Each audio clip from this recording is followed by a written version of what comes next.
J'ai longtemps cru que mes parents étaient l'incarnation parfaite de l'honneur et du pouvoir, jusqu'à ce que mes 2 enfants meurent de la même manière, dans le même hôpital, suivis par le même médecin. En creusant plus profondément, j'ai découvert des paiements mystérieux, des dossiers modifiés et une vérité qui m'a glacé le sang. Ma propre famille avait engagé quelqu'un pour faire du mal à mes enfants, afin de protéger la lignée pure des Whitmore. Maintenant, c'est à leur tour de payer pour chaque larme que j'ai versée. Bonjour, je m'appelle Jackson Whitmore, mais si vous me rencontrez les jours où j'échappe à l'ombre de ma famille, je veux juste que vous m'appeliez Jacques. Juste Jacques. À 27 ans, je vis dans un appartement de luxe au cœur d'Atlanta, où les gratte-ciel reflètent la lumière comme des joyaux froids et scintillants. De la fenêtre de mon salon, je peux voir la ville s'étendre, scintillant comme un rêve qui ne dort jamais. Mais parfois, je regarde dehors et je ne vois que moi-même, un homme piégé dans une cage de verre faite de renommée, d'attente et du nom Whitmore. J'ai grandi dans une famille où le pouvoir et l'argent étaient le seul langage. Mon père, Thomas Whitmore, 58 ans, est un homme d'affaires aussi froid que l'acier, avec des yeux perçants qui pourraient faire baisser la tête à n'importe qui dans une salle de conseil. Il a toujours dit que les émotions étaient une faiblesse humaine, quelque chose qui faisait dérailler la parfaite machinerie de la raison.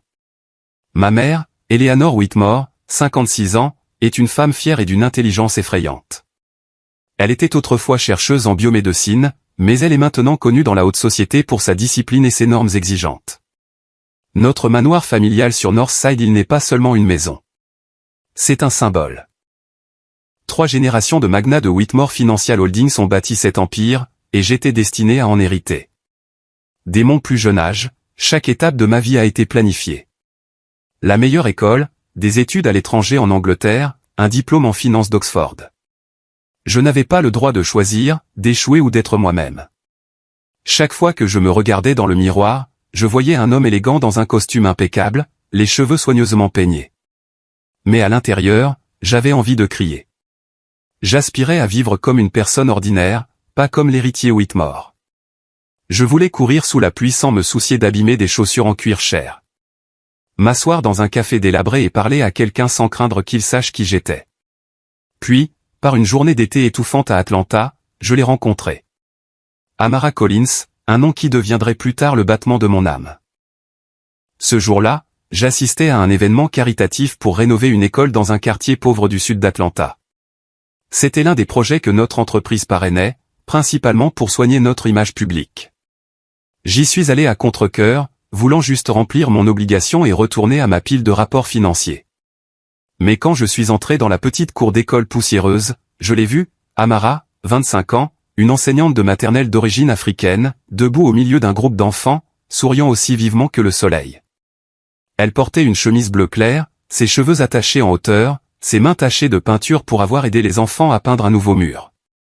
Son sourire, la manière dont elle s'agenouillait pour parler à un enfant en pleurs, la façon dont elle essuyait la sueur de son front tout en continuant de rire. C'était comme une brise fraîche qui soufflait dans mon cœur étouffé. Je suis resté là, oubliant pourquoi j'étais venu. Allez-vous rester là à regarder ou allez-vous vraiment aider, m'a interpellé Amara, son ton mi-taquin, mi-sérieux. Les enfants ont rigolé, et pour la première fois de ma vie, je me suis senti aussi maladroit qu'un écolier. Je me suis avancé, j'ai pris le pinceau qu'elle m'a tendu et j'ai commencé à peindre. Nous n'avons pas beaucoup parlé, mais chaque fois qu'elle me montrait comment mélanger les couleurs ou qu'elle riait parce que j'avais de la peinture sur ma chemise, je me sentais vivant. Vraiment vivant. Dans les jours qui ont suivi, j'ai trouvé des excuses pour revenir. Parfois, j'apportais des matériaux de construction. D'autres fois, j'aidais à réparer le toit de l'école. Je ne lui ai pas parlé de mon passé. Pour elle, j'étais juste Jacques, un gars maladroit qui aimait aider, et j'aimais ça. Avec Amara, je n'avais pas à être parfait. Je n'avais pas à maintenir une image ou à me soucier des regards critiques. Amara vivait dans un petit appartement dans le sud d'Atlanta, où les rues étaient bruyantes et sentaient le pain de la boulangerie du coin.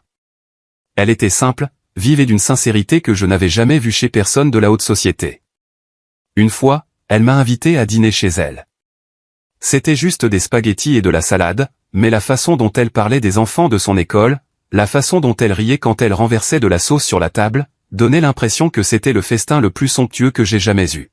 « Jacques, as-tu déjà simplement marché sans savoir où tu allais ?» m'a-t-elle demandé un jour alors que nous étions assis sur un banc de parc à manger une glace d'un vieux chariot de nourriture.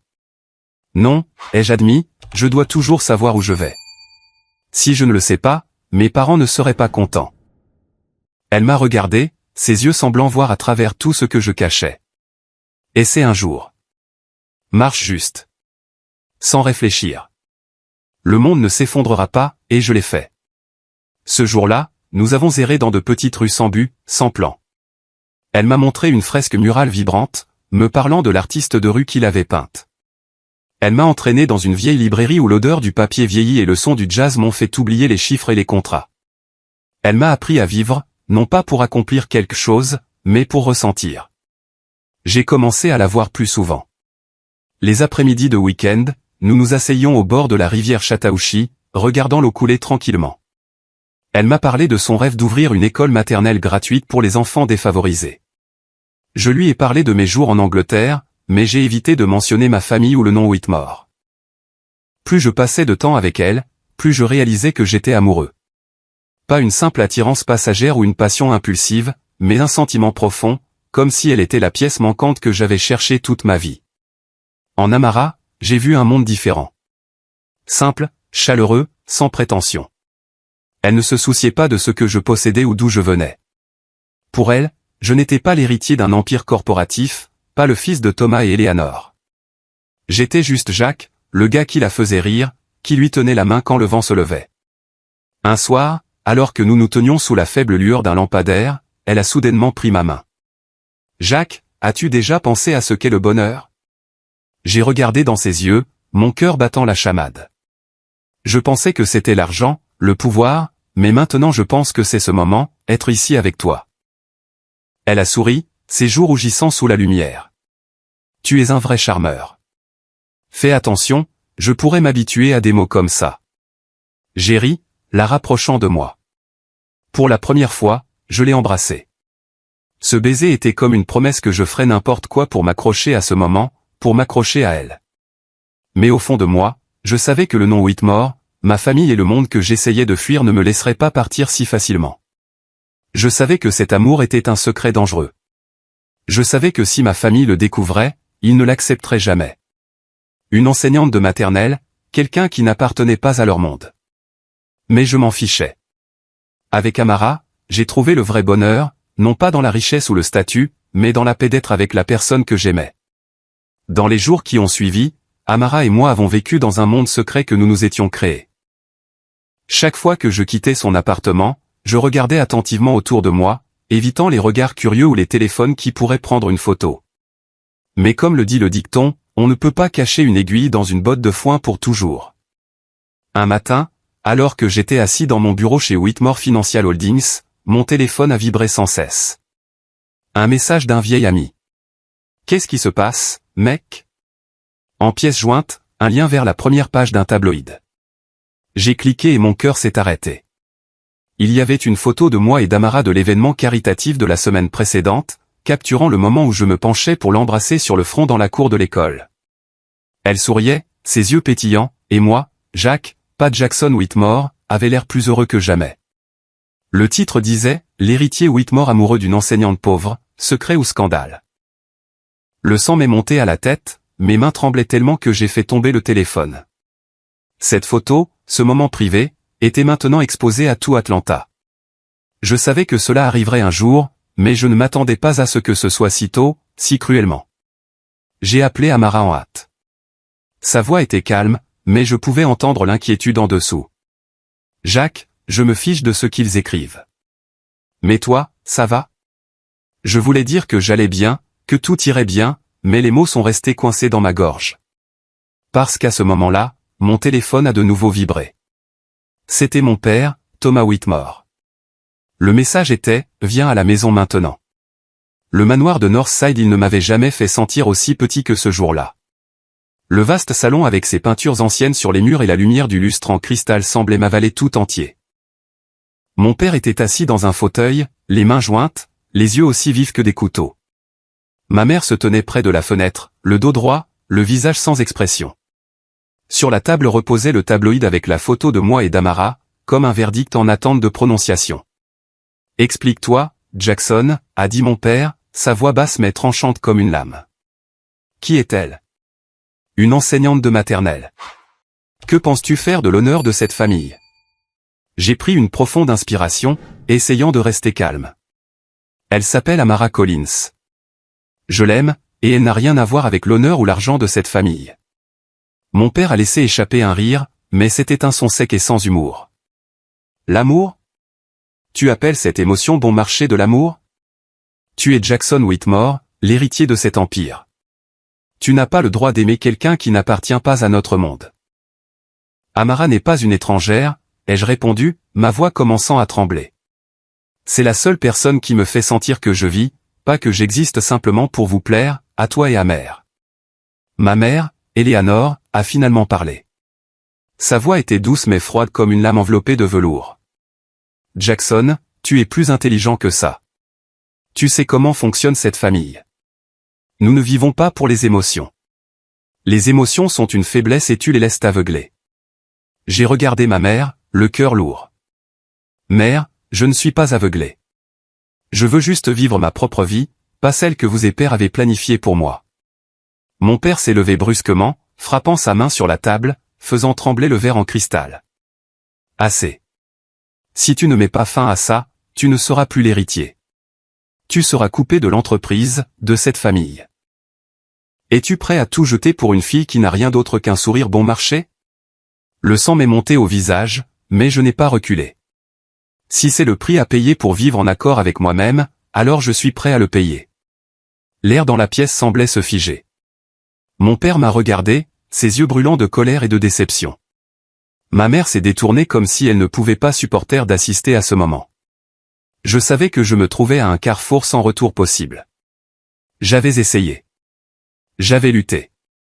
Mais mes paroles étaient comme des pierres jetées dans la mer, impuissantes à changer quoi que ce soit.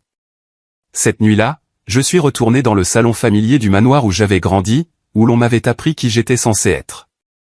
La bague de famille, un anneau en or gravé du blason Whitmore, pesait lourd dans ma poche. C'était un symbole de tout ce que j'étais destiné à devenir. Mais maintenant, ce n'était plus qu'un fardeau. J'ai posé la bague sur la table devant mes parents. Je ne veux plus de ça, ai-je dit, ma voix calme mais résolue. Je ne veux pas vivre la vie que vous avez choisie pour moi. Je choisis Amara. Je me choisis. Mon père est resté silencieux, ses yeux semblant me transpercer. Ma mère s'est détournée, ses épaules rigides, pas un mot d'adieu, pas un regard. Je suis sorti du manoir, le cœur lourd mais plus léger que jamais. Pour la première fois de ma vie, je me sentais libre. J'ai traversé les rues illuminées d'Atlanta jusqu'au petit appartement d'Amara. Quand elle a ouvert la porte, ses yeux étaient pleins d'inquiétude. Je lui ai tout raconté, l'article, la dispute avec mes parents, la bague que j'avais rendue. Je n'ai rien caché, pas même ma peur de tout perdre. Amara s'est assise à côté de moi, me prenant la main. Jacques, je n'ai pas besoin que tu sois un héritier. J'ai juste besoin que tu sois Jacques, le gars qui a peint des murs avec moi, qui a ri comme un idiot quand il a renversé de la glace sur sa chemise. Si tu me choisis, alors je te choisis. J'ai regardé dans ses yeux et tous mes doutes, toutes mes craintes se sont dissipées. Elle était mon foyer, l'endroit où j'appartenais. Amara, ai-je murmuré. Sais-tu que tu vaux plus que tout au monde? Elle a ri, des larmes brillant sur ses joues. Ne dis pas ça, Jacques. Je ne suis qu'une enseignante de maternelle. Mais si tu m'as choisi, je ne te laisserai pas le regretter. Cette nuit-là, nous nous sommes assis ensemble, planifiant une nouvelle vie. Une vie simple, loin des gratte-ciel et des fêtes somptueuses. Je trouverai un nouveau travail, loin de l'entreprise de ma famille. Amara continuerait d'enseigner, apportant des sourires au visage des enfants. Nous avons rêvé d'une petite maison, peut-être en banlieue, où nous pourrions planter un jardin et écouter le chant des oiseaux chaque matin. Environ une semaine plus tard, Amara et moi avons trouvé un petit appartement dans la banlieue sud d'Atlanta, où les rues étaient ombragées par des chênes et le bourdonnement des insectes remplissait les soirées. L'appartement n'était pas grand, juste une chambre, un petit coin cuisine et un balcon juste assez grand pour 2 chaises et une plante en pot. Mais pour nous, c'était notre monde entier. Chaque matin, je me réveillais à côté d'Amara, l'écoutant fredonner une vieille chanson en préparant le café, et mon cœur se sentait plus léger que jamais. Plus de réunions de conseils tendus, plus de regards froids de mon père, plus de rappels de ma mère sur mon devoir envers la famille. Ici, j'étais juste Jacques, l'homme qui aimait Amara et qui était aimé par elle en retour. J'ai trouvé un travail dans une petite entreprise de technologie financière où personne ne savait que j'étais Jackson Whitmore. Le travail n'était pas glamour, pas de contrat à $1 million, mais c'était suffisant pour qu'Amara et moi vivions confortablement. Amara a continué d'enseigner à sa maternelle, ramenant à la maison des histoires sur les enfants, comme comment un petit garçon avait peint un monde entier sur le mur juste pour elle, ou comment une petite fille l'avait serré fort dans ses bras à la fin de la journée. Chaque soir, nous nous asseyions sur le balcon en mangeant des repas simples, parfois juste des sandwichs et de la soupe à la tomate, mais je ne m'étais jamais senti aussi heureux. Une année a passé et puis un après-midi, alors que la lumière dorée du soleil se déversait dans l'appartement, Amara m'a tiré sur le canapé, les yeux pétillants. « Jacques » a-t-elle dit, sa voix tremblante. « Je suis enceinte. » Je suis resté immobile un instant, non pas par choc, mais parce que la joie était si écrasante que je ne savais pas comment réagir.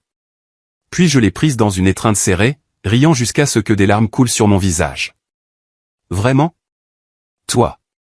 Nous allons avoir un bébé ? » Elle a hoché la tête, des larmes roulant sur ses joues, et nous nous sommes tenus dans les bras l'un de l'autre, riant et pleurant en même temps, comme deux enfants qui venaient de trouver un trésor. Nous avons nommé notre enfant Emory, un nom qui signifie force et résilience. Bien que nous ne connaissions pas encore le sexe du bébé, nous imaginions notre enfant avec mes yeux et la peau chaude et brune d'Amara, un mélange parfait des deux mondes auxquels nous appartenions. J'ai commencé à rêver de matin à pousser une poussette dans le quartier, du rire d'Emory résonnant dans notre petit appartement.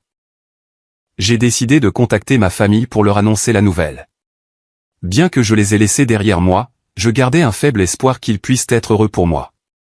J'ai envoyé un court email à ma mère pour lui parler d'Amara, d'Emory, de notre nouvelle vie. J'ai attendu jour après jour, mais n'ai reçu que le silence. Pas une seule réponse, pas un seul appel. Mes parents, qui avaient autrefois contrôlé chaque étape de ma vie, refusaient maintenant de reconnaître mon existence. Ça faisait mal, mais je me suis dit que j'avais choisi Amara, et que c'était le bon choix. Le jour de la naissance d'Emory, mon cœur a eu l'impression de s'arrêter.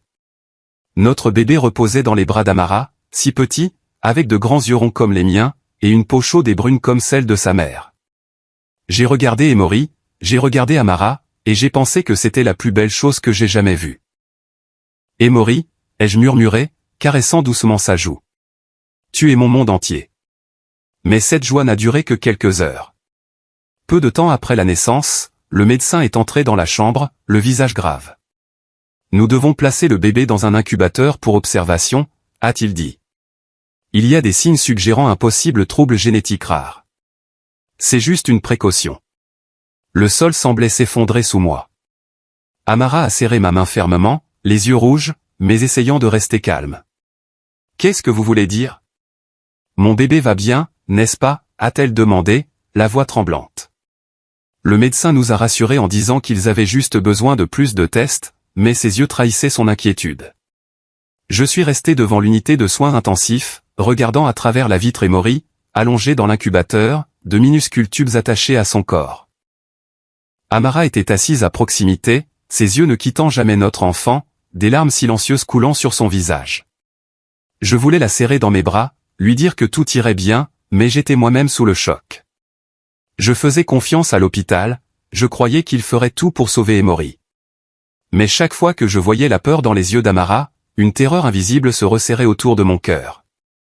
Les jours qui ont suivi ont été un enchaînement confus de nuits blanches. Amara quittait à peine l'hôpital, assise près de la vitre, chuchotant des mots d'amour à Emory. Je lui apportais du café et des sandwichs, essayant de la faire sourire, mais ses sourires étaient faibles maintenant, comme une bougie sur le point de s'éteindre.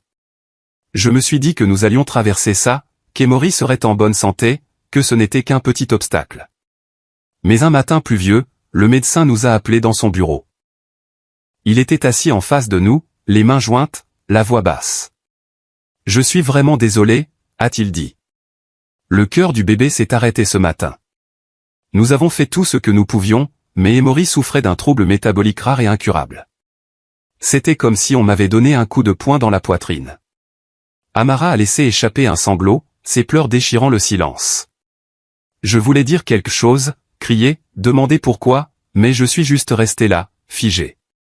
Emory, l'enfant que nous avions aimé avant même sa naissance, était parti. quelques jours auparavant, je l'avais tenue dans mes bras, rêvant de notre avenir heureux. Maintenant, il n'y avait qu'un vide insondable. Les funérailles d'Emory ont eu lieu discrètement dans une petite chapelle. Seuls quelques amis proches, les collègues d'Amara et sa famille sont venus présenter leurs condoléances. Les parents d'Amara m'ont serré dans leurs bras, offrant des mots de réconfort, mais je ne pouvais que hocher la tête, incapable de parler. Pas un seul Whitmore n'est apparu. Je n'étais pas surpris, mais leur silence était toujours aussi tranchant qu'un couteau. J'avais espéré, même un tout petit peu, qu'ils viendraient, pas pour moi, mais pour Emory, pour le petit enfant qu'ils n'ont jamais rencontré. Après la cérémonie, Amara et moi nous sommes assis près du portrait d'Emory. La petite photo prise dans le bref instant où notre enfant reposait dans les bras de sa mère était un cruel rappel de ce que nous avions perdu. Amara m'a tenu la main, mais elle ne pleurait plus. Elle fixait simplement le portrait, les yeux vides. « Jacques » a-t-elle murmuré. « Penses-tu que nous avons fait quelque chose de mal ?» Je l'ai prise dans mes bras, mes larmes tombant dans ses cheveux. « Non, Amara. Nous n'avons rien fait de mal. Nous avons aimé Emory. Nous lui avons tout donné.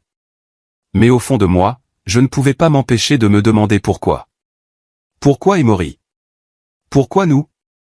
J'avais laissé derrière moi le monde scintillant de ma famille, choisi une vie simple avec Amara. Pourtant, la douleur nous avait quand même trouvés, comme une ombre à laquelle nous ne pouvions pas échapper. J'ai serré Amara plus fort, essayant de la protéger. Mais je savais que nous étions tous les deux en train de nous briser. 2 ans après la mort d'Emory, nos vies sont devenues une succession de jours tranquilles, comme si nous essayions tous les deux de marcher sur une corde raide, craignant qu'un faux pas ne nous plonge dans l'abîme des souvenirs. Nous parlions rarement d'Emory, mais elle était toujours là, dans le regard lointain d'Amara lorsqu'elle faisait la vaisselle, dans les nuits blanches que je passais à fixer le plafond, imaginant les pleurs de notre enfant. Notre petit appartement restait chaleureux, mais il y avait des silences que nous n'osions pas toucher. Amara a continué d'enseigner, apportant toujours des sourires aux enfants, mais j'ai remarqué que son sourire ne brillait plus aussi vivement qu'avant. J'ai continué à travailler dans l'entreprise de technologie financière, m'efforçant de construire une vie stable pour nous deux. Nous ne parlions pas de l'avenir lointain, nous vivions simplement au jour le jour, comme si nous essayions de nous convaincre que le temps guérirait tout. Puis un après-midi de printemps, alors que les chênes à l'extérieur de notre balcon commençaient à bourgeonner, Amara est entrée dans la pièce en tenant un test de grossesse. Ses yeux pétillaient, mais ils étaient aussi remplis d'inquiétude. « Jacques » a-t-elle dit, sa voix tremblante.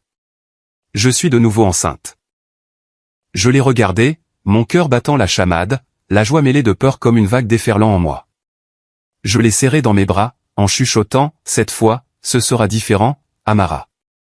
Nous ferons tout bien. » Mais même en prononçant ces mots, j'ai senti un nœud dans ma poitrine. Je ne pouvais pas oublier Emory. Je ne pouvais pas oublier le regard dans les yeux d'Amara alors qu'elle était assise près de l'incubateur. Je ne pouvais pas oublier le jour où nous avons perdu notre enfant.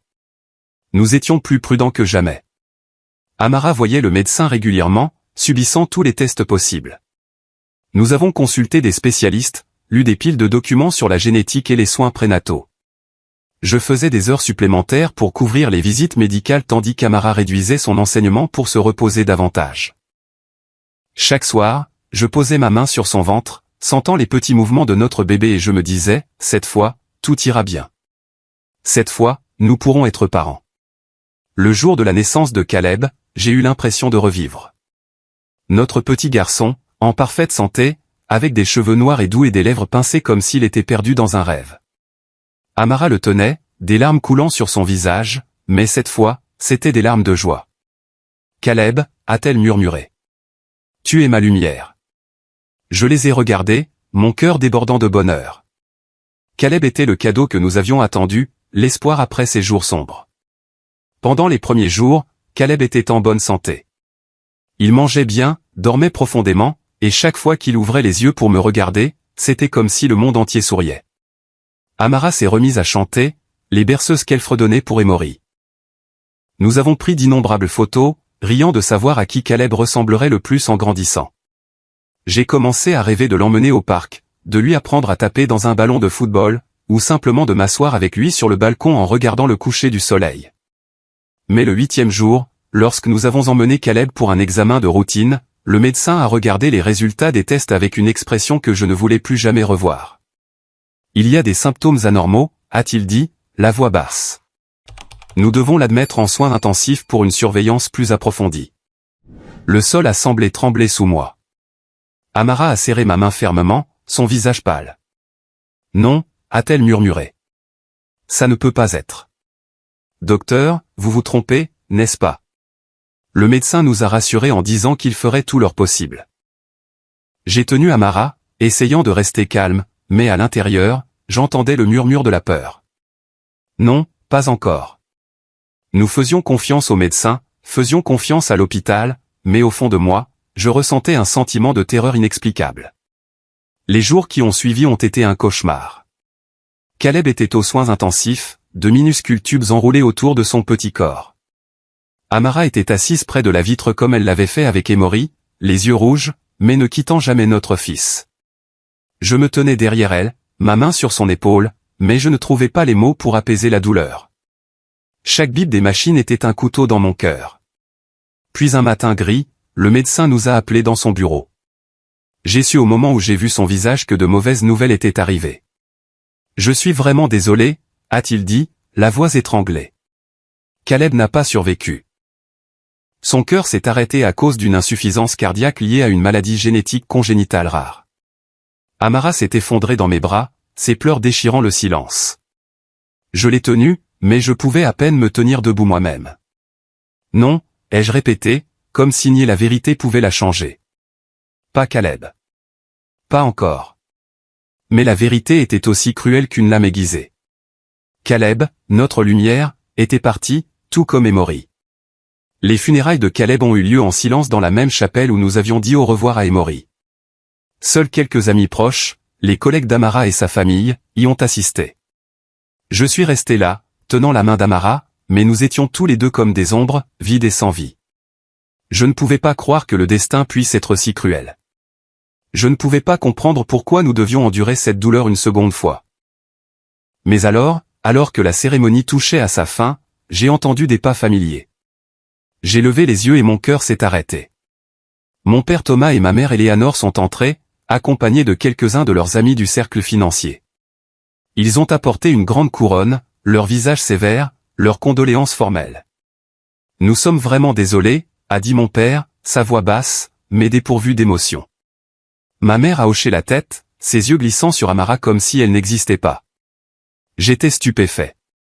Après 2 ans de silence, après avoir ignoré la nouvelle d'Emory, il se montrait maintenant. Pas pour moi, pas pour Caleb, mais pour quelque chose que je ne pouvais pas encore saisir. Amara a serré ma main, mais n'a rien dit. Je sentais la tension en elle comme une corde sur le point de se rompre. Après la cérémonie, mes parents ont demandé à parler en privé dans un coin de la chapelle. Je voulais refuser, leur dire de partir, mais Amara a hoché la tête, ses yeux lasses mais résolus. Nous nous sommes assis, nous 4, dans une petite pièce, l'air lourd comme du plomb.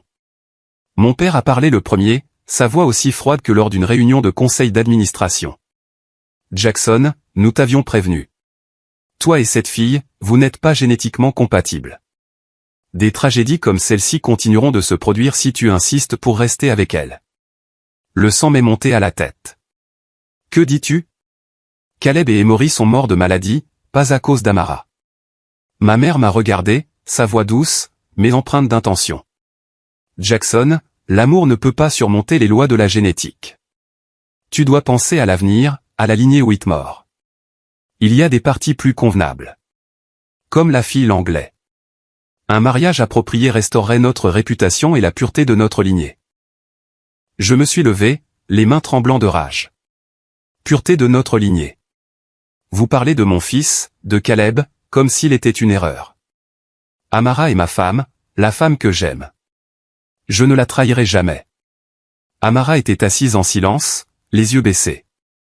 J'ai attendu qu'elle dise quelque chose, qu'elle se lève et défende notre amour comme elle l'avait fait auparavant, mais elle s'est seulement levée et est sortie tranquillement de la pièce. J'ai appelé après elle, mais elle ne s'est pas retournée. Une vague de malaise m'a envahi, comme si je l'avais perdue à nouveau. Je me suis tourné vers mes parents, ma voix tremblant de colère. Sortez maintenant. Ne vous montrez plus jamais à moi ou à Amara. Mon père m'a regardé, ses yeux froids comme de la glace. Ma mère s'est détournée, ses lèvres serrées. Ils sont partis, emportant leurs couronnes et leurs paroles venimeuses, me laissant dans la pièce vide. Mais alors que la porte de la chapelle se fermait, je savais qu'ils n'étaient pas du genre à abandonner facilement, et au fond de moi, une graine de doute a commencé à germer, comme une plante vénéneuse attendant de pousser. Dans les jours qui ont suivi les funérailles de Caleb, Amara est devenue plus silencieuse que jamais. Elle était toujours là dans notre petit appartement, mais elle semblait être une ombre d'elle-même. Chaque soir, elle s'asseyait dans le fauteuil, serrant les photos encadrées d'Emory et de Caleb, son regard se perdant au loin, comme si elle était perdue dans un monde où je ne pouvais pas entrer. J'ai essayé de la sortir de sa douleur, en ramenant à la maison des choses qu'elle aimait. Des sandwichs de l'épicerie du coin, des tournesols qui, disait-elle autrefois, lui rappelaient l'été. Je racontais des histoires stupides sur le travail, sur un collègue maladroit qui renversait du café sur son clavier, mais son sourire était fugace, fragile comme une brise passagère. Amara, ai-je dit un soir, m'asseyant à côté d'elle et lui prenant la main. Parle-moi. À quoi penses-tu? Je ne veux pas te perdre. Je ne veux pas que nous existions simplement sans vraiment vivre. Elle m'a regardé, ses yeux remplis d'une profonde tristesse, mais aussi d'autre chose.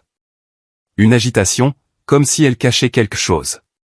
Jacques, je suis juste fatiguée, a-t-elle dit, sa voix si douce que j'ai dû tendre l'oreille pour l'entendre. Je ne sais plus comment continuer.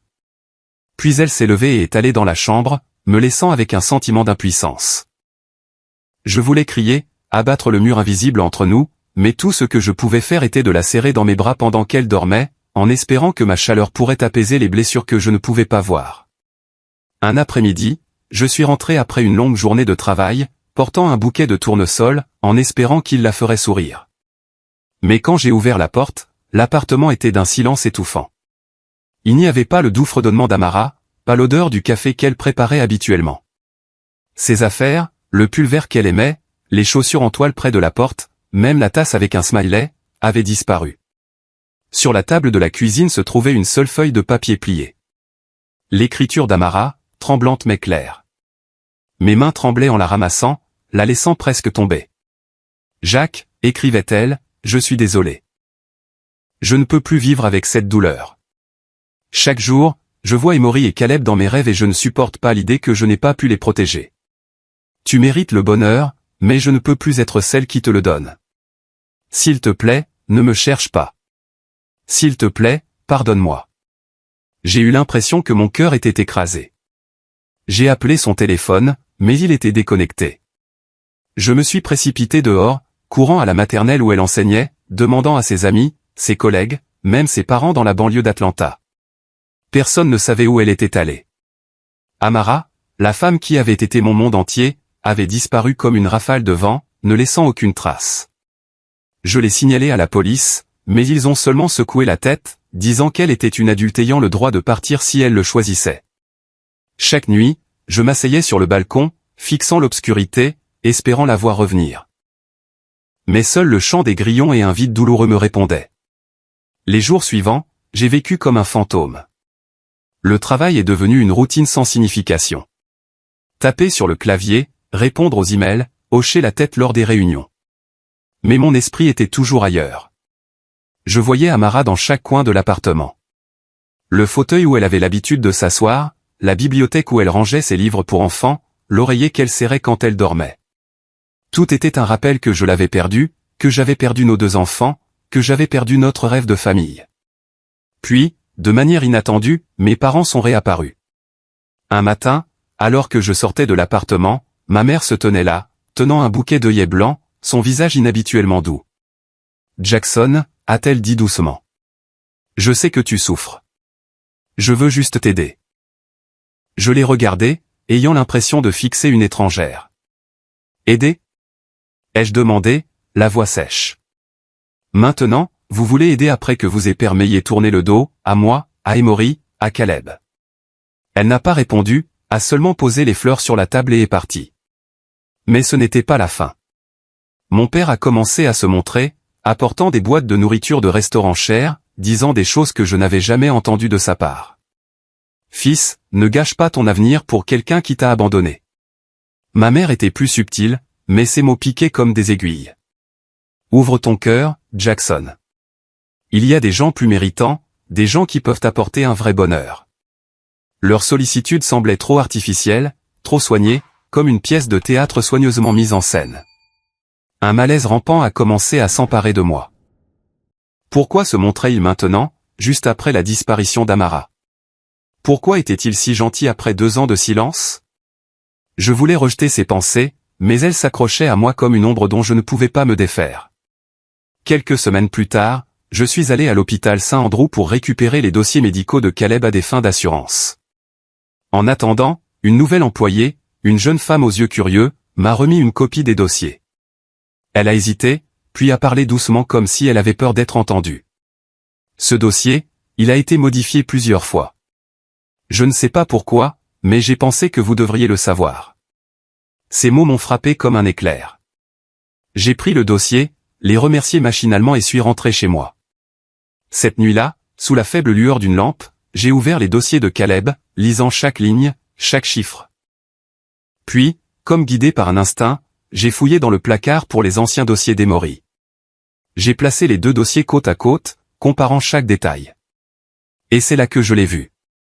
La vérité horrible qui m'a coupé le souffle. Les résultats des tests enzymatiques, les codes génétiques, même les petites notes du médecin. Tout était identique. 2 enfants nés à 2 ans d'intervalle ne pouvaient pas avoir des dossiers médicaux correspondant jusqu'au moindre détail. Ce n'était pas une coïncidence. C'était orchestré. Ma gorge s'est serrée, mon cœur battant la chamade. Je me suis souvenu du regard de ma mère aux funérailles de Caleb, de la façon dont elle évitait de me regarder. J'ai repensé à l'étrange sollicitude de mes parents après la disparition d'Amara. J'ai pensé à leurs paroles sur des lignées incompatibles. Un soupçon glaçant m'a envahi comme un vent glacial. Serait-ce possible? Mes parents avaient-ils quelque chose à voir avec la mort d'Emory et de Caleb? La pensée m'a fait trembler, mais je ne pouvais pas m'en défaire. J'avais besoin de la vérité, aussi douloureuse soit-elle.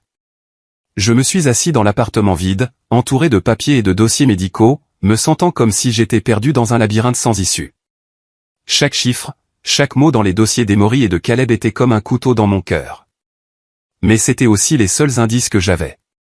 Je ne pouvais pas laisser les émotions prendre le dessus. Si mes parents étaient vraiment impliqués dans la mort de mes 2 enfants, j'avais besoin de preuves. Des preuves claires et indéniables. Mais je savais aussi que je ne pouvais pas le faire seul. J'ai contacté Evelyn Shaw, une vieille amie de l'université qui était maintenant avocate. Evelyn était vive, n'ayant pas peur d'affronter des forces puissantes, et surtout, quelqu'un en qui j'avais confiance. Quand j'ai appelé, sa voix était aussi calme que d'habitude. Mais alors que je racontais ce qui s'était passé, à propos d'Emory, de Caleb, des similitudes étranges dans leurs dossiers médicaux, je pouvais entendre la tension dans sa respiration. « Jacques, a-t-elle dit. Si ce que tu soupçonnes est vrai, ce n'est pas seulement personnel. C'est un crime. Es-tu sûr de vouloir creuser plus profondément? » J'ai serré le téléphone, mes yeux se portant sur les photos encadrées d'Emory et de Caleb sur la table. Evelyn, c'étaient mes enfants. Je n'ai pas le choix. Elle a accepté d'aider. Le lendemain, Evelyn a envoyé une demande légale à l'hôpital Saint-Andrew, les obligeant à fournir tous les dossiers médicaux et documents liés au traitement d'Emory et de Caleb. J'ai attendu dans une suspense angoissant, chaque jour s'étirant comme un siècle. Je ne pouvais pas dormir, ne pouvais pas manger, je fixais simplement mon téléphone, espérant qu'un email d'Evelyn apporterait une percée. Quand les documents sont finalement arrivés, Evelyn m'a appelé à son bureau au centre-ville d'Atlanta. Elle a étalé les papiers sur la table, son expression grave. « Jacques, il y a quelque chose que tu dois voir », a-t-elle dit, me faisant glisser une feuille. C'était une copie d'un virement bancaire d'une société affiliée à Whitmore Financial Holdings, s'élevant à des dizaines de milliers de dollars, envoyé à l'hôpital juste avant la mort de Caleb. La note sur la transaction indiquait simplement « Soutien financier médical spécial ». J'ai fixé le nombre, mon cœur battant la chamade. Qu'est-ce que c'est, Evelyn? Un financement médical? Mes parents ne donnent jamais à des œuvres de charité sans un ordre du jour. Evelyn a hoché la tête, ses yeux vifs. Exactement. Le montant est trop élevé, et le moment est trop opportun. Je soupçonne que c'était un pot de vin à un médecin, une infirmière, ou quiconque pouvait dissimuler la vérité. Ces mots m'ont frappé comme un coup de poing dans la poitrine. Je savais que mes parents étaient froids. Je savais qu'ils attachaient plus d'importance à la réputation de la famille qu'à tout le reste. Mais pouvait-il aller si loin? Je voulais le nier. Croire que personne, même pas eux, ne pouvait être aussi cruel. Mais les dossiers médicaux identiques, leur soudaine sollicitude après le départ d'Amara, tout pointait dans une seule direction. J'ai décidé de retourner à l'hôpital Saint-Andrew. Cette fois, je n'y allais pas en tant que père en deuil, mais en tant qu'homme à la recherche de la vérité. J'ai cherché Sarah, une infirmière qui avait travaillé de nuit quand Caleb était en soins intensifs.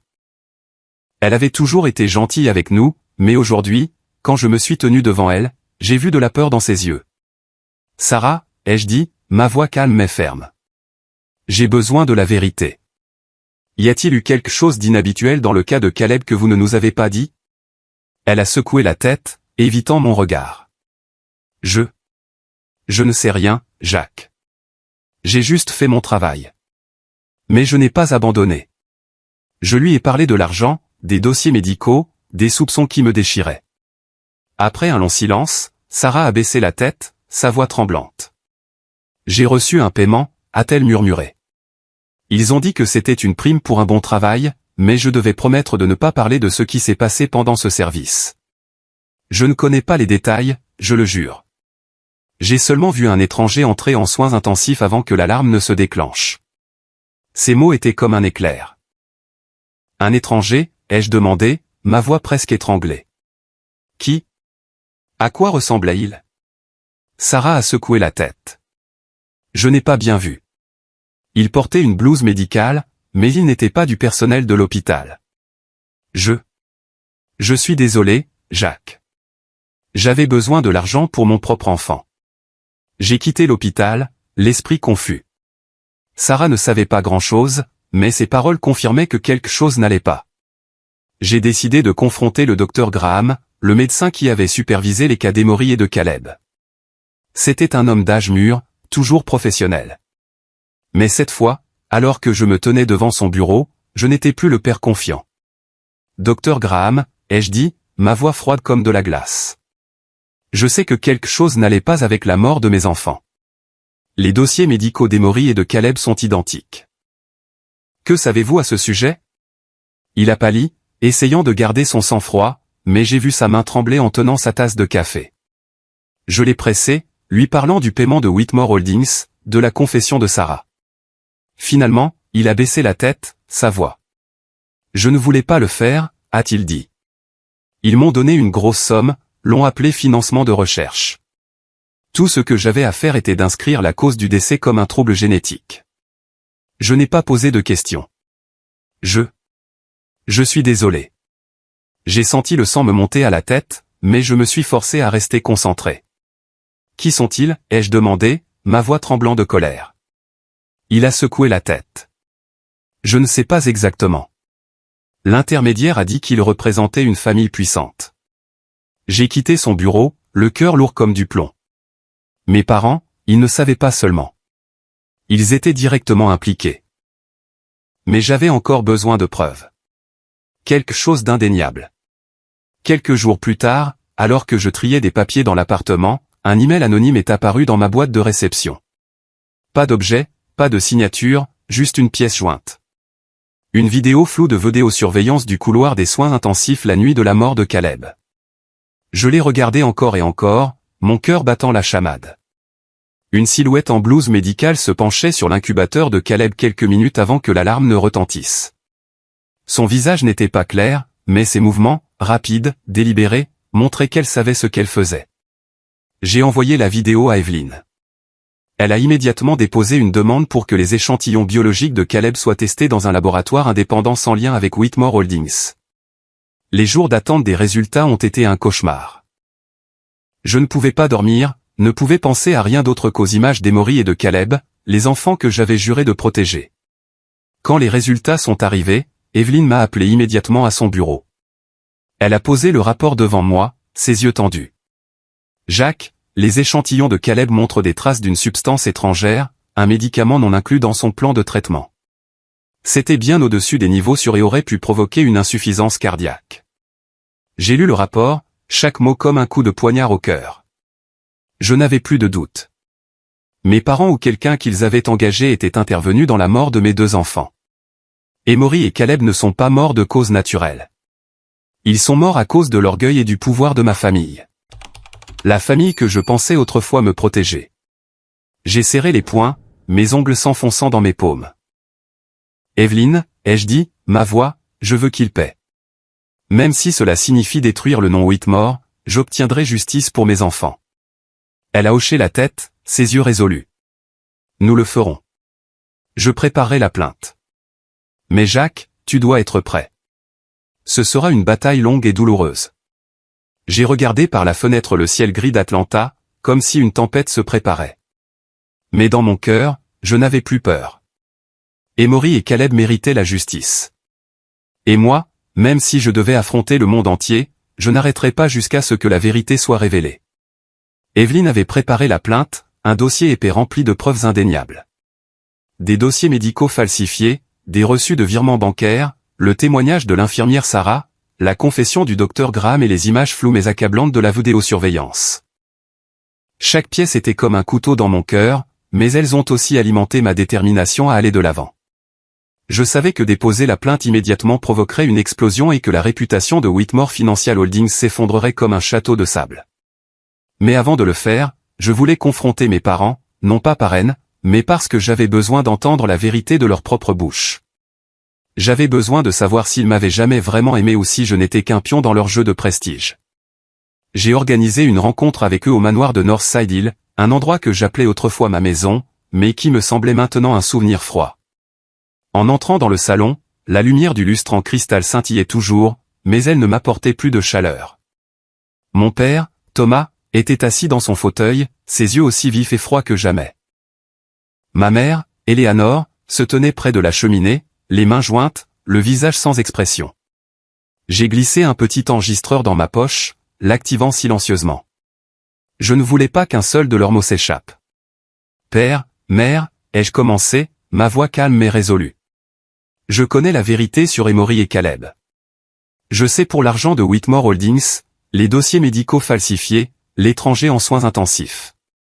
Je veux l'entendre de votre bouche. Pourquoi? Pourquoi avez-vous fait ça à mes enfants?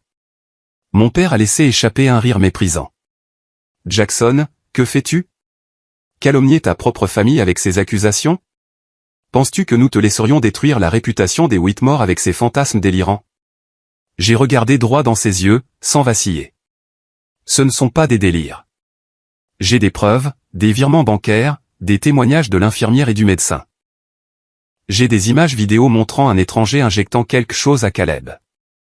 Qu'avez-vous fait? Ma mère s'est détournée, ses épaules tremblant légèrement. Mon père s'est levé, me montrant du doigt, sa voix tonnant.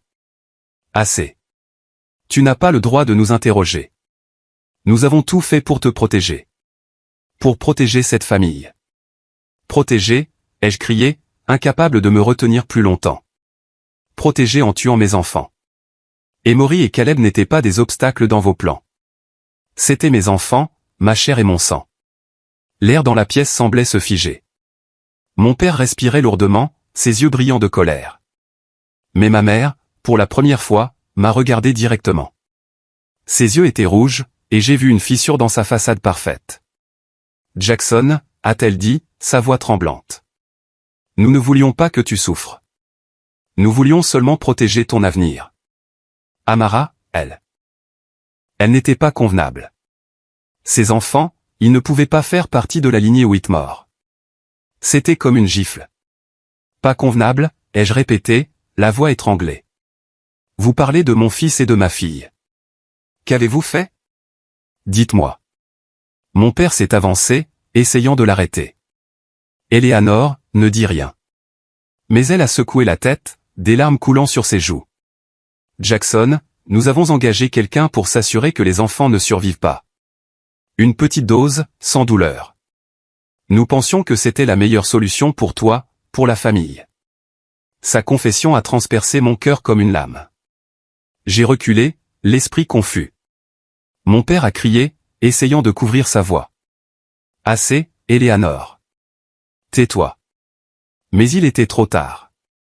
L'enregistreur dans ma poche avait tout capturé, chaque mot, chaque souffle. Je les ai regardés, les gens que j'appelais autrefois mes parents, maintenant des étrangers. Vous ne m'avez jamais aimé, ai-je dit, ma voix. Vous ne vous souciez que de votre réputation, du nom Whitmore. Mais je m'assurerai que vous payiez.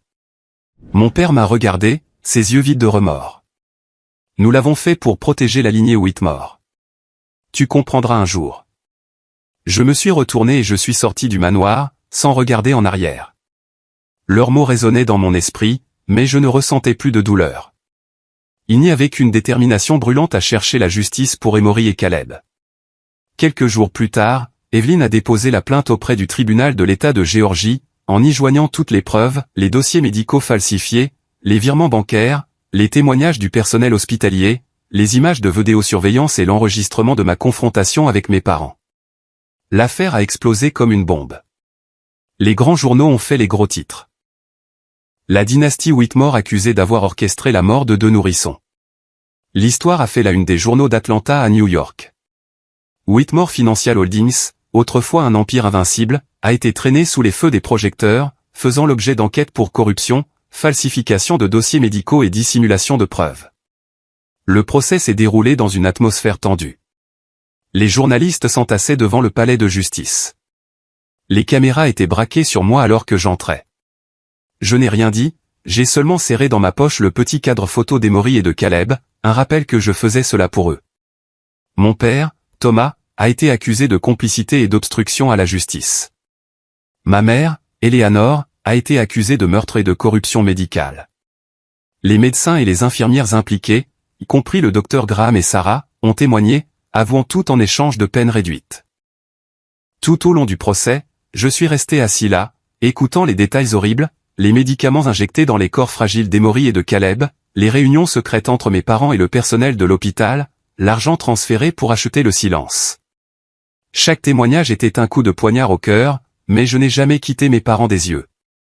Mon père a conservé son attitude arrogante, mais ma mère, elle, a failli craquer, ses yeux vides, comme si elle réalisait enfin le coup de ce qu'ils avaient fait. Le jour du verdict est arrivé, la salle d'audience était bondée. Le juge a lu les peines d'une voix stable et claire. Eleanor Whitmore, coupable de meurtre et de corruption médicale, condamnée à la réclusion à perpétuité sans possibilité de libération conditionnelle. Thomas Whitmore, coupable de complicité et d'obstruction à la justice, condamné à 20 ans de prison. Tous les biens de la famille Whitmore sont gelés pour indemniser les victimes. Le personnel médical impliqué a reçu des peines allant de 5 à 10 ans, certains bénéficiant d'un sursis probatoire pour avoir coopéré à l'enquête. Alors que mes parents étaient escortés hors de la salle d'audience, je suis resté immobile, les regardant une dernière fois. Mon père n'a pas croisé mon regard, mais ma mère s'est retournée, ses yeux semblant implorer quelque chose. Je n'ai pas répondu. Ils avaient choisi leur réputation plutôt que la vie de mes enfants, et maintenant la justice avait été rendue. J'ai quitté la salle d'audience en silence, le soleil de fin d'après-midi illuminant le petit cadre photo d'Emory et de Caleb dans ma main. La lumière était douce, comme un adieu de mes 2 petits anges. Je savais que même si la justice avait prévalu, la douleur dans mon cœur ne s'effacerait jamais. Mais au moins, j'avais fait ce qu'il fallait pour Emory, pour Caleb et pour moi-même. Dans les jours qui ont suivi le procès, le nom Whitmore est devenu le centre de toutes les conversations. Journaux, télévision, réseaux sociaux, tous étaient en effervescence avec l'histoire des crimes cachés sous le couvert du prestige. Les gros titres criaient « La dynastie des magnats s'effondre ». Whitmore Financial Holdings fait face à une crise sans précédent. Les actions de la société ont chuté. Les partenaires ont retiré leurs investissements un par un. Et le conseil d'administration a été entraîné dans une série d'enquêtes. Le manoir de Northside Hill, autrefois symbole de pouvoir, n'était plus qu'une ombre fanée, scellée pour indemniser les victimes. La famille Whitmore, que mes parents avaient placée au-dessus de tout, a été réduite à une histoire édifiante sur l'orgueil et la cruauté. J'ai été innocenté, salué par la presse comme un héros pour m'être dressé contre ma propre famille. Mais chaque fois que je voyais le nom Whitmore imprimé, je ne ressentais qu'un vide froid. Je n'étais pas fier, je n'étais pas triomphant. J'étais épuisé, comme si toute ma force avait été drainée dans la poursuite de la justice. Atlanta, avec ses rues illuminées et ses gratte-ciel imposants, me semblait maintenant étouffante. J'avais besoin de partir, de trouver un endroit pour guérir les blessures que j'avais portées trop longtemps. Je me suis souvenu des après-midi au bord de la rivière Chattahoochee, quand Tamara parlait de son rêve de vivre au bord de la mer, où nous pourrions écouter les vagues et oublier le monde. Charleston, Caroline du Sud. C'était l'endroit dont nous avions rêvé ensemble. J'ai emballé quelques vêtements, les photos encadrées d'Emory et de Caleb, et j'ai quitté Atlanta sans regarder en arrière. Charleston m'a accueilli avec des rues ombragées par des magnolias et l'odeur salée de l'océan. J'ai loué un petit appartement face à la mer, où chaque matin je pouvais entendre les vagues se briser contre le rivage et voir la lumière du soleil scintiller sur l'eau. L'appartement était simple, juste une chambre, un coin cuisine et un petit balcon. Mais pour moi, c'était un nouveau départ. J'ai ouvert un petit café près de la plage, l'appelant « Le coin d'Emory et Caleb ». Le nom était ma façon d'honorer mes 2 enfants. Non pas pour ressasser la douleur, mais pour les garder vivants dans mon cœur dans les choses simples et belles. Chaque matin, je me réveillais tôt, je préparais du café et je me tenais derrière le comptoir en regardant les clients aller et venir. Les pêcheurs s'arrêtaient pour un café noir avant de prendre la mer. Les couples se tenaient la main à la table du coin, et les inconnus partageaient leurs histoires. J'écoutais, souriais, et sentais mon cœur s'adoucir lentement. Le bruit des vagues, l'odeur du café torréfié et la lumière du soleil filtrant à travers les fenêtres me rappelaient les jours avec Amara, quand tout était simple, quand l'amour était tout ce dont nous avions besoin. Mais même si mon cœur essayait de guérir, je ne pouvais pas m'empêcher de penser à Amara. Elle avait disparu, me laissant avec une lettre et un vide insondable. Je ne lui en voulais pas. La douleur de perdre 2 enfants était trop forte, et peut-être qu'elle avait besoin de temps pour se retrouver. Mais chaque soir, en fermant la boutique et en m'asseyant seul sur le balcon, je regardais la mer et priais pour qu'un jour elle revienne. Un matin tôt, alors que la boutique était encore calme, j'essuyais le comptoir quand la sonnette a retenti. J'ai levé les yeux et mon cœur s'est arrêté. Amara se tenait là, dans l'embrasure de la porte, vêtue d'une robe bleu pâle, ses cheveux attachés lâchement, ses yeux hésitants, mais toujours aussi chaleureux. Elle était plus mince, ses yeux portaient les marques de jours difficiles. Mais son sourire, le sourire que j'avais aimé plus que tout, était toujours là. « Jacques » a-t-elle dit, sa voix douce, comme si elle avait peur de briser le silence. Je n'étais pas sûr de devoir venir, mais j'ai entendu parler du procès, de ce que tu as fait. Je voulais dire, je suis désolé. Je me suis figé, ne sachant que dire. Je voulais courir vers elle, la serrer dans mes bras, crier que je l'avais cherchée dans tous mes rêves, mais je me suis seulement avancé et j'ai pris sa main. Amara, ai-je murmuré, tu n'as pas besoin de t'excuser. Je veux juste savoir que tu vas bien. Nous nous sommes assis dans un coin de la boutique, près d'une fenêtre donnant sur la mer.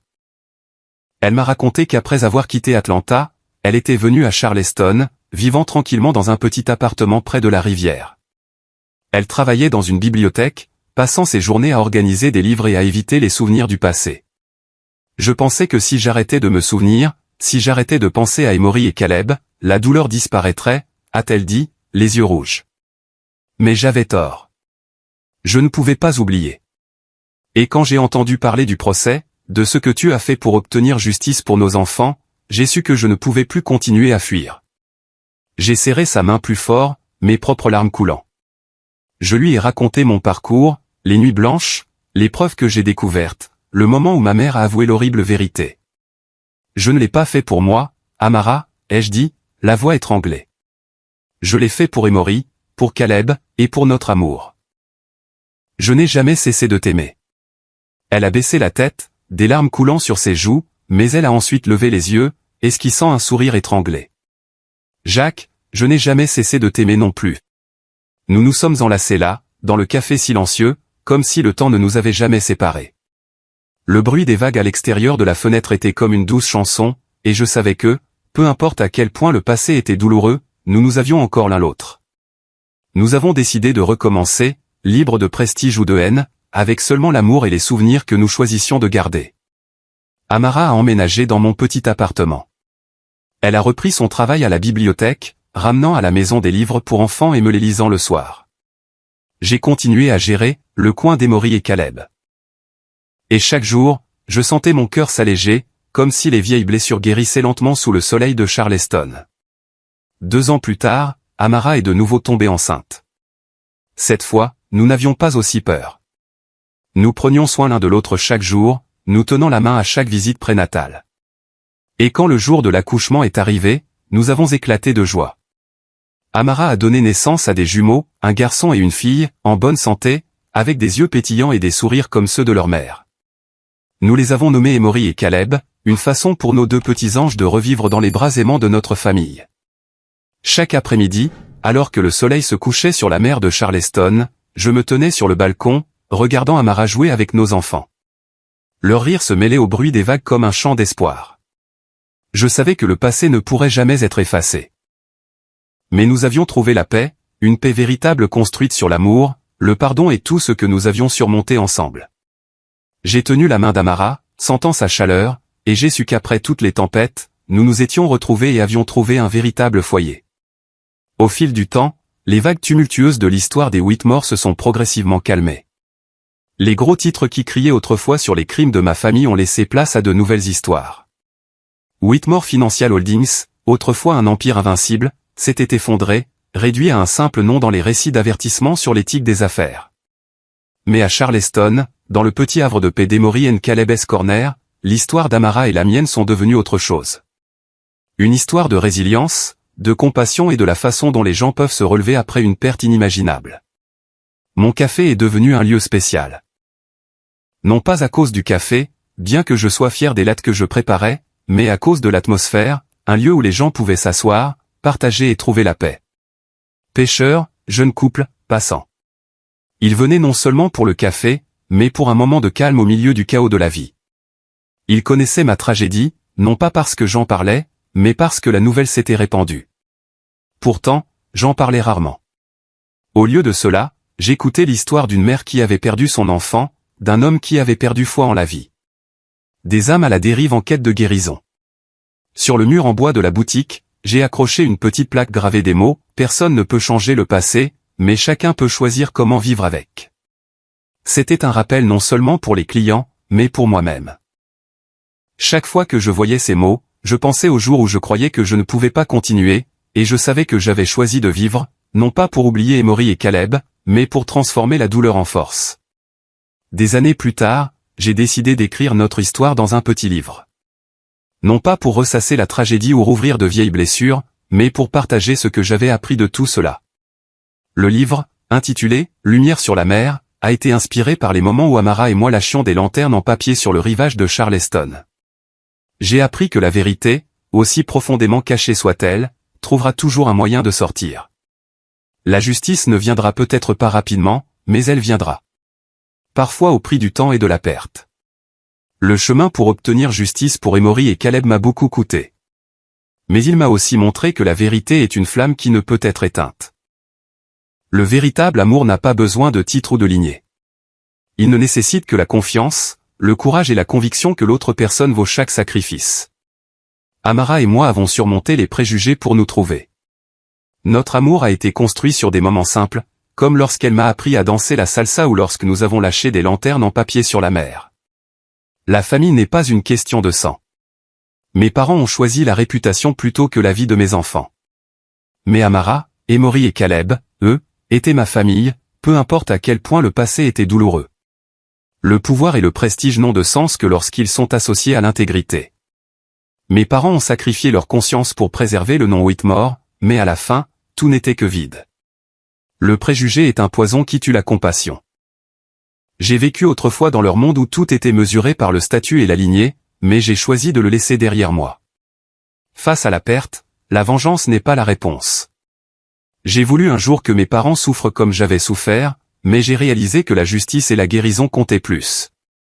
Le pardon ne signifie pas oublier. Je n'ai pas pardonné à mes parents pour eux, mais pour moi. Pour me libérer des chaînes de la haine. Pour vivre pour Amara, pour nos nouveaux enfants, et pour moi-même. Je veux dire à quiconque lit cette histoire, faites confiance à votre instinct. Si quelque chose vous semble mal, ne restez pas silencieux. Ne troquez jamais la vérité contre la réputation. Aimer, c'est protéger, pas posséder. Quand vous aimez vraiment quelqu'un, ayez le courage de rester à ses côtés même quand le monde vous tourne le dos. Et surtout, la paix ne vient pas de l'oubli du passé, mais de l'apprentissage à mieux vivre après en être sorti. Chaque année, aux anniversaires d'Emory et de Caleb, nos deux petits anges qui courent maintenant sur les plages de Charleston, Amara et moi allons à la mer et lâchons 2 lanternes en papier. Nous nous tenons là, main dans la main, regardant les lumières brillantes dériver sur l'eau, scintillant comme de petites étoiles dans l'océan. C'est un rappel qu'après toute la douleur, l'amour et la vérité sont les seules choses qui ne s'estompent jamais. Je regarde Amara, son sourire, et je sais que nous n'avons pas seulement survécu à la tempête. Nous avons trouvé la lumière et nous la garderons pour toujours.